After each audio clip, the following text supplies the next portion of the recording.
you're looking to add some height into your landscape but aren't ready to commit to planting a small tree or small shrub, maybe you should think about considering planting perennial grasses. There are several that get several feet tall and will add that height into your landscape. One is this Ravenna grass that we have right here. You can see it averages out about 8 to 10 feet tall, but once it starts blooming, it can get up to 12 feet in height. Hardy to zone 5, this is often used as a substitute in colder climates as the Pampas grass, and therefore it's often referred to as hardy Pampas grass. Now it's got a little bit different of a plume than the Pampas grass. It has a bit more of a narrow, sharper looking plume to it. I do have to add a word of caution, however, in Oklahoma and in southern climates, this plant can be invasive. And in fact, this is listed on Oklahoma's invasive plant list. So you can see here we have it planted in a very manicured, maintained landscape, and it's been controlled. In that setting, it's okay, but if you're going to plant this anywhere else, you need to be very cautious, and I would not recommend planting it in open areas where it can naturalize easily, especially in moist areas where it can really take off and develop a monoculture stand that can prevent other grasses from growing and can even block waterways. Because we are in zones anywhere from 6 to 7, we can actually plant Pampas grass, and so that would be one that I would recommend actually. This is Pampas grass here.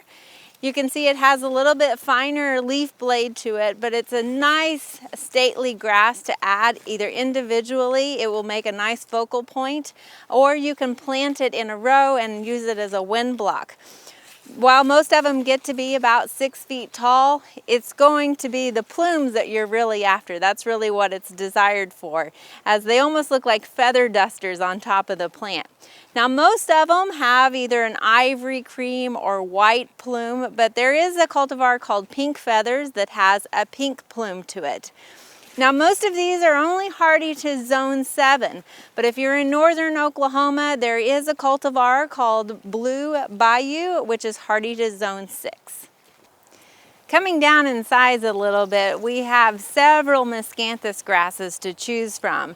There's Miscanthus gracilis, which is kind of the traditional, it's an oldie but goodie landscape plant. It's a green landscape plant that's similar to this, only it has a silver midrib in it, and it's one that you'll often find all over towns and landscapes. Now there's also some that have a little bit more variegation to them. Again, these maintain a 3 to 5 foot height on them. There's Gold Bar, which has more of an upright growth to it and has a variegation that runs perpendicular to the leaf blade, and it has a yellow variegation to it. There's also one that has a bit more of a fountain habit to it, and so it weeps a little bit, but with a perpendicular white band across the leaf blade, and that's known as zebra grass.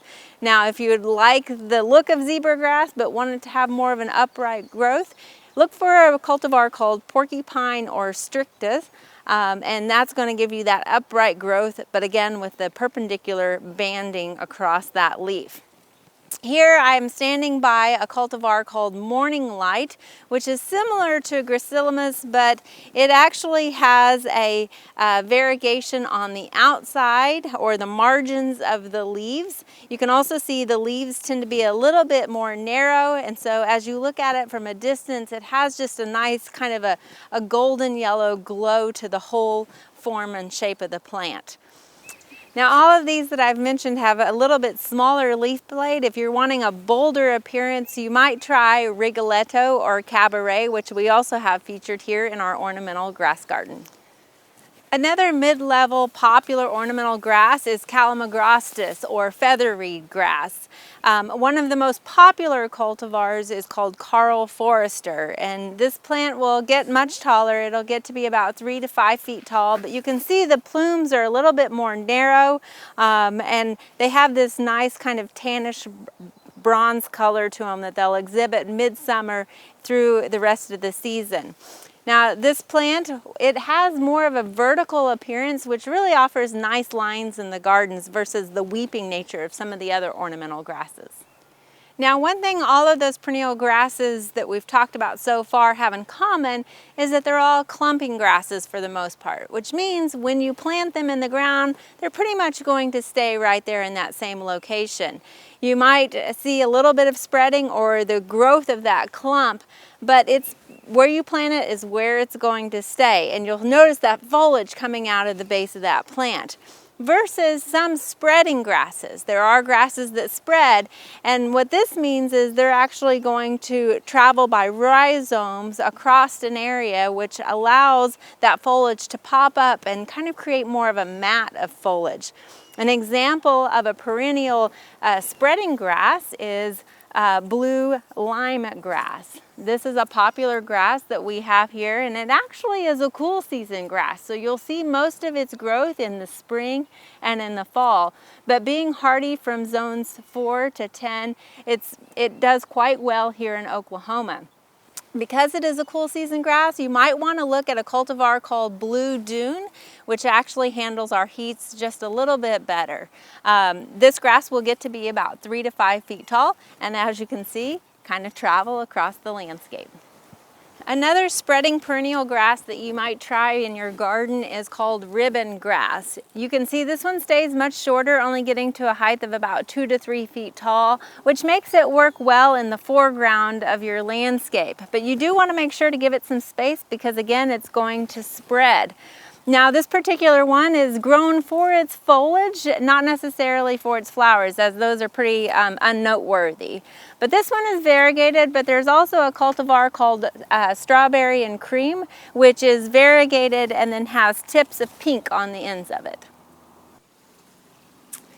We had to come to our Japanese garden for our third spreading perennial ornamental grass, and this is Japanese blood grass that's next to us here. Sometimes mistaken for purple fountain grass because of the red foliage on it, but this is a perennial and a spreading grass, and so it's not going to give you those big fountains that you would find on the purple fountain grass. Now, again, I have to give a word of caution about this plant. The straight genus species, Imperator cylindrica, is actually listed on the federal noxious weed list. Now, that does not include the cultivars rubra or red baron, which are sold in the horticulture trade and are noted for having the red tips on their foliage. The straight genus species is a green plant, and there is some concern about whether this cultivar will. It's noted as being not invasive, that it doesn't spread, that it's less aggressive, and that it won't reseed. However, that is not backed by any data.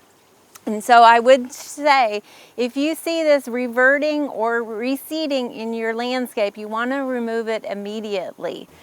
Because this plant is hardy from zones 5 to 9, it's even more of a concern about its invasive qualities in the south, from Texas to Florida up into the Carolinas.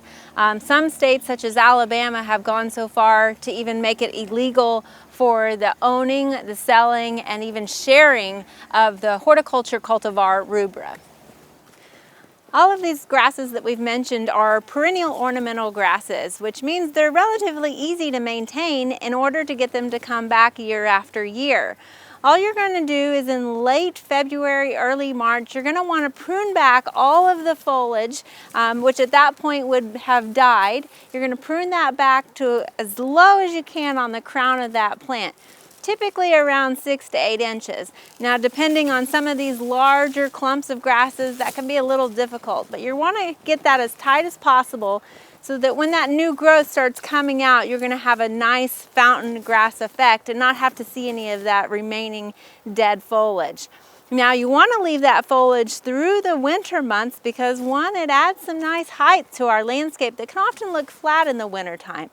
Also, it provides nice cover for wildlife, and it will help kind of mulch and blanket that grass through those winter months, especially on something that might be a little bit marginally hardy, such as the Pampas grass. We hope you enjoyed this video. It's part of our Oklahoma Gardening YouTube channel. You can also find even more videos on our OK Gardening Classics YouTube channel. And join us on social media for great gardening tips, photos, and discussion.